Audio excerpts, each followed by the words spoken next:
organization, Firm First Foundation. So the story of Firm First Foundation is intertwined with my journey, my own personal journey. As you see, I am from the Northeast. I come from a state called Manipur.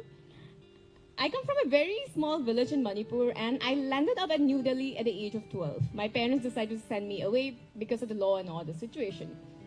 As I landed in this big city, my eyes were filled with hope and dreams for my future.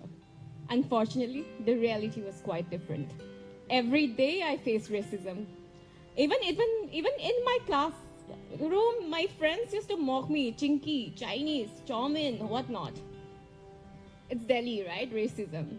The 12-year-old me was sad, and I decided to take refuge in books. I read Secret Seven and Nancy Drew, and I would imagine going on adventures with the characters and solving crimes. It was sort of my outlet.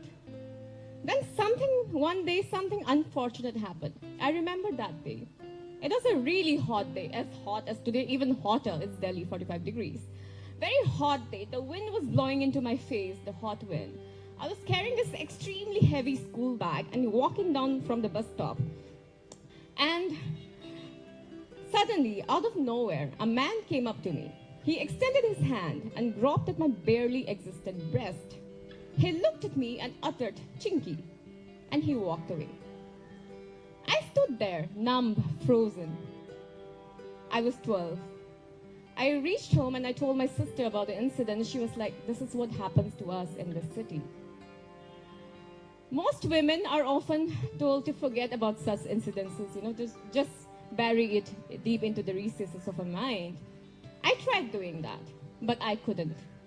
It became a moment of reckoning for me. I realized the extent of discrimination people of Northeast were facing, especially women. And that's how I got involved into activism. And fast forward a couple of years later, I got involved into politics. At the age of 20, I was elected in Delhi University. I was the first student from the Northeastern region to be elected in Delhi University. And within months, my political party back then made me an All India General Secretary of the Students' Wing, and I worked in the political party for 5 years.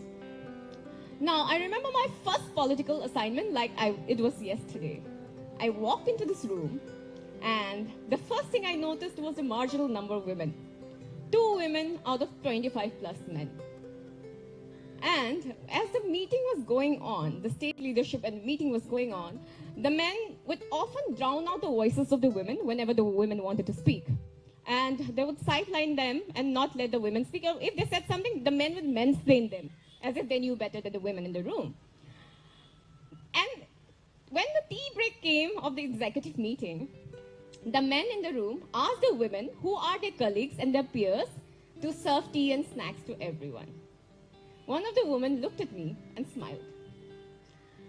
Later on, the man came up to me like, "Ma'am, we have बहुत सारे programs करने हैं आगे जाके, लेकिन एक काम करेंगे ना, हम इन दोनों लड़कियों को involve नहीं करेंगे." I was like, "क्यों?" "अरे मैम, आपको पता है ना, लड़कियां एक साथ काम नहीं कर सकती, वो झगड़ा करते हैं." That's what the man told me. So, and this is a pattern that I saw repeat over and over again as I travel across the country during my time in this political party. And this is a story that I've heard over and over again from my colleagues from various other political parties as well. At the age of 25, I was aspiring for an assembly seat in Manipur. I was preparing for my Vidhan Sabha. I was working really hard. And my political party decided to sideline me. Interestingly enough, the day I got news that I didn't get my assembly ticket was also the day I got news that I was Forbes under 30 for the year. I was named as one of Forbes India's 30 under 30 for my work in policy and politics. And that was quite interesting for me and a reflecting point, because here it is, in India I was being recognized for my work, but my political party, whom I have given my blood and sweat for, sidelined me because I was too young and I was a woman. So I had 2 choices in front of me. I could keep carrying on working, or I could do something about it. I decided to do something about it. I left my political party. I left India for a while. I reflected on what to do for women in politics. And I did a fellowship at, with Vital Voices, an organization run by Hillary Clinton. I was mentored by women prime ministers, 3 women prime ministers over a period of time. And I spent some time at the Harvard University through this fellowship. And then that's when I realized that we need to do something like this to promote women in government and women in politics in India itself. And that is how this organization came about. So we do, as you have seen in the booklet, we do various programs. We do capacity building, training, and mentorship of women in politics. We train women politicians from various political parties. And our idea is not just to increase women's representation in politics, but also to enhance the capacity of their leadership.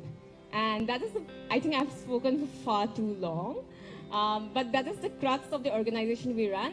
And this is the first time we're coming to the northeastern region of India, because I come from the northeast, and I have seen firsthand the patriarchy that exists here, which the rest of the country is not aware of.